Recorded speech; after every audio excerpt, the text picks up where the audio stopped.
Greetings and salutations, my friends. Welcome to an FM19 guide for Crystal Palace. With these little mini guides, the aim is just to give you a rough overview of the team, the squad, see if we've got any youth talent, finances, and all that sort of good stuff, and see what the board expect us to achieve this season, which is always like basically where the challenge is in the game. And also, I'm going to get you guys involved in the comments if you've started a Crystal Palace save or if you're a fan. Let us know your tips and tricks, formations, purchases you made. So let's go straight into the team. I think first off, we're going to see what the board expects us to achieve this season. You know, we've got a big deal replacing old Roy Hodgson. Mid-table is what they expect this season. 5th round of the FA Cup, 4th round of the League Cup. And to achieve this, how many millions are they going to give us? Not many of the millions. 8.5 millions and only about 30 grand in wages. That's like one player from abroad. Or we need to make sales to sort of stand a better chance, really. So we are in the Premier League, FA Cup, League Cup. None of this European nonsense. Don't want to mess about with that. If we have a quick look at the staff, this needs a bit of work, doesn't it? We have got a full amount of coaching staff, and we are dreadful. We need more coaches. If not, it's clearly like, say, the goalkeeper coach. It must be pretty turd. So I think that definitely needs fixing. Same as the scouting department. We've got quite a large scouts, and that's not good enough. So that needs to be sorted. If we go into the team report, see the worst areas of the team. Better depth in central midfield. Lack quality depth in attacking midfield. Only 8.5 and only... Okay, so depth, which is usually the problem with the smaller end teams, like outside the sort of top 6, top 8 of the Premier League. Depth is always going to be an issue. Have a look at team dynamics. Match cohesion is the only issue here, but that will soon be sorted with a good pre-season. So let's have a look at this squad. Mid-table with no money to spend. Interesting. We got Benteke, so, you know, it's done already, isn't it? So in goal, we have a couple of 31-year-olds. We've got Wayne Hennessy. We know all about him. He's a decent backup. He's got 3 years left on his deal, but he's on 40 grand a week. He's worth a bit of money, so that could be an area where we could probably replace him for somebody much cheaper on less wages and use that to spend. How much are they giving us? 75%. And we are in debt 31 million, so they're not going to change that percentage of transfer revenue, which is a little bit irritating. But we've got Vincent Guita. Just went for it. Got to commit to it. He's actually a decent goalkeeper. Lacking a bit of first touch. His distribution's not the best. His kicking's all right. His passing's terrible. So probably less of a sweeper keeper. What's his throwing? 15. Okay, so that's not too bad. His distribution's okay.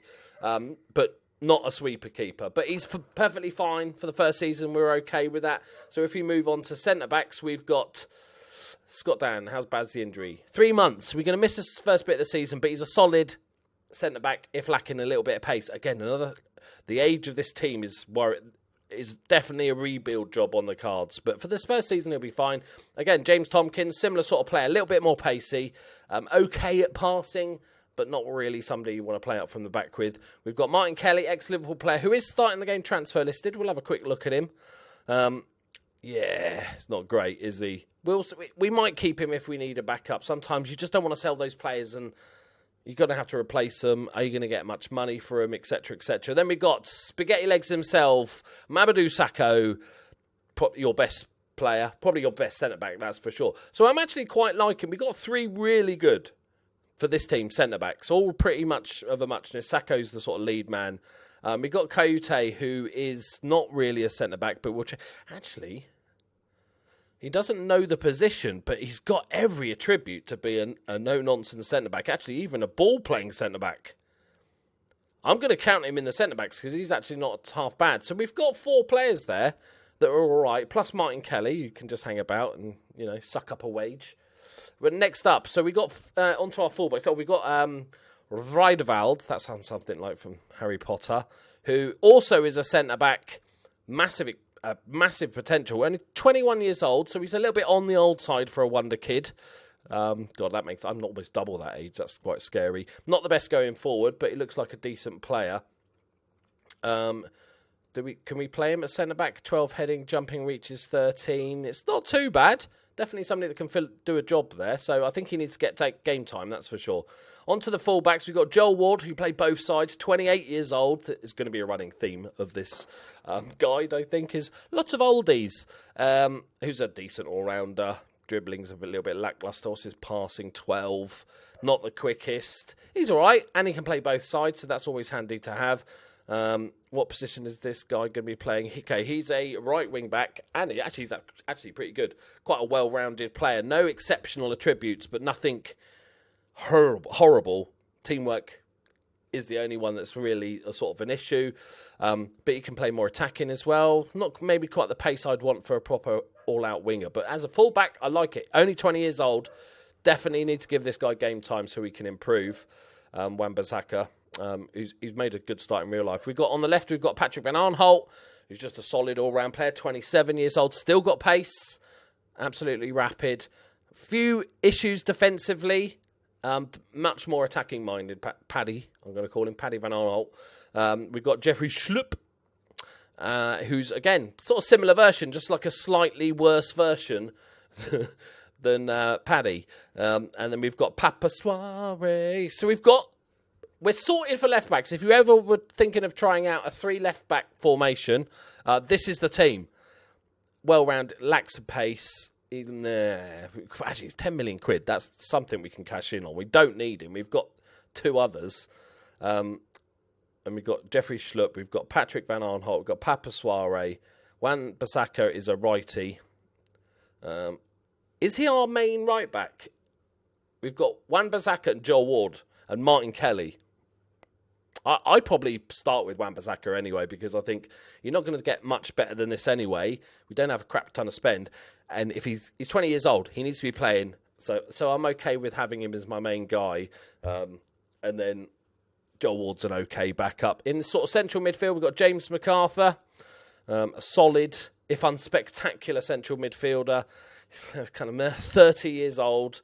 You'll see this theme throughout. We've got a Luka Milošević, who is a defensive ball-winning midfielder. Pretty solid, actually. I really like him. 27 years old. 24 million. He's wanted probably by a decent side, Tottenham. But I might be looking to keep hold of him. Jordan Much is out on loan. He's pretty shit as well, so we'll just chuck him over there. Maximilian Mayo, they got on a free, didn't they? Yeah. Wow, that's really bad physicals for a 22-year-old, isn't it? Damn. But he's actually a really good passer with the ball. Good playmaker option. Not okay finishing, so he can play as that number 10 and stuff like that, but he's all right. I think he's going to get a lot better, but that worries me. I like my physicals, as you can see from this miraculous body that I've got. So, okay, not the most central midfielders in the world. Like 3. So that sort of suggests where we might go with regards to tactics. We've got Jason Puncheon. He's 31 years old. He's not even valued at that much. I'd probably just keep him as a sort of backup. Andros Townsend, bit of an upgrade, bit pacier, plays as a right winger, can play on the left as an inside forward, but he's not. He is 2-footed, so we can play on the wing on both sides. I wouldn't really play him as an inside forward. 7 composures, 9 finishing is just not good enough. He's a winger. He's definitely a whinger. And then we've got Jordan Ayew on loan from Swansea, who's a striker. Still pretty solid, actually. He's pretty good. It says he's going to improve, but he's 26. So I don't think he's going to improve much. We've got Connor Wickham, who's out injured. I think this is long term, is it? Oh, yeah, 3 months. Who is another sort of striker. He's a big target man, 16 jumping reach, 16 heading, 15 strength. And he's got a long throw. Always good for a striker.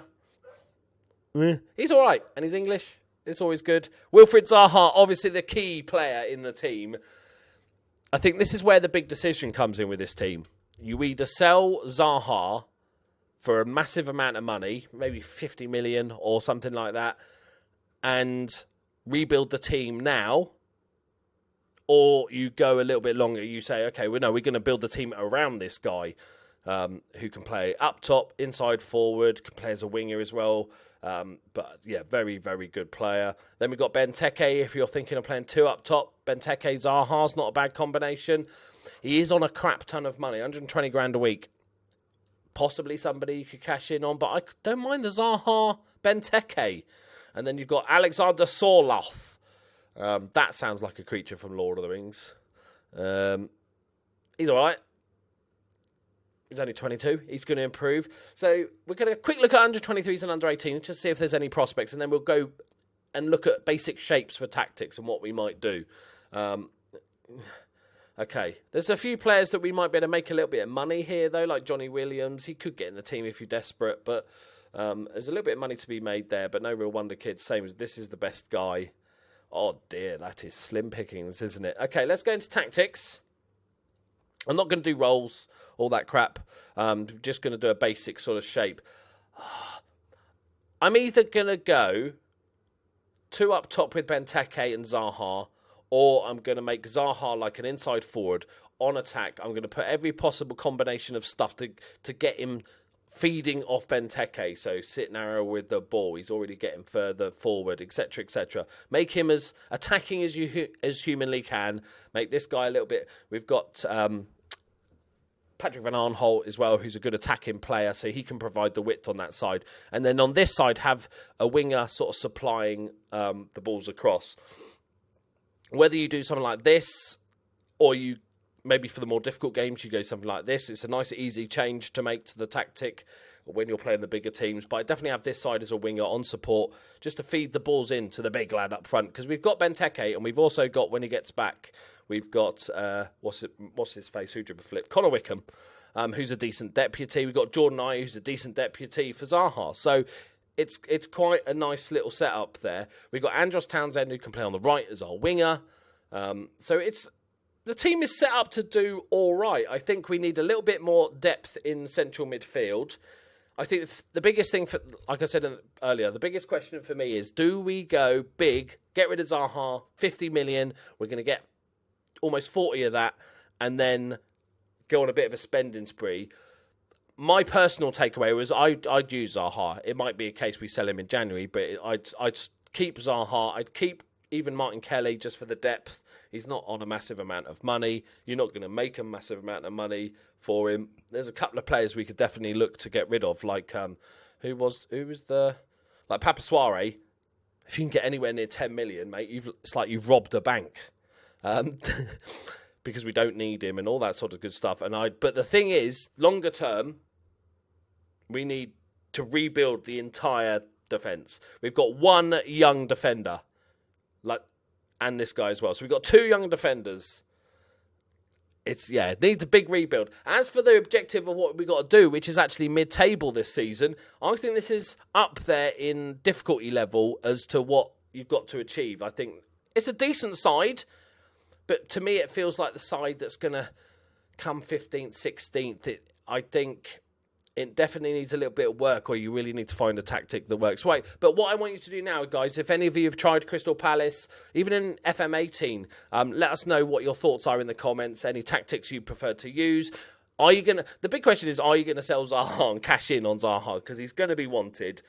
I'm keeping him for half a season until Man United come in and give me 70 million or something, because his value's only going to go up. He's only going to improve. So maybe the investment is keep him for the time being. But let me know what you think in the comments below. Go and check out my other guides and my other series and all that good stuff. Subscribe to the channel if you are new. And if you liked it, leave a like. That's because that's how likes work. And I'll see you next time. Bye-bye.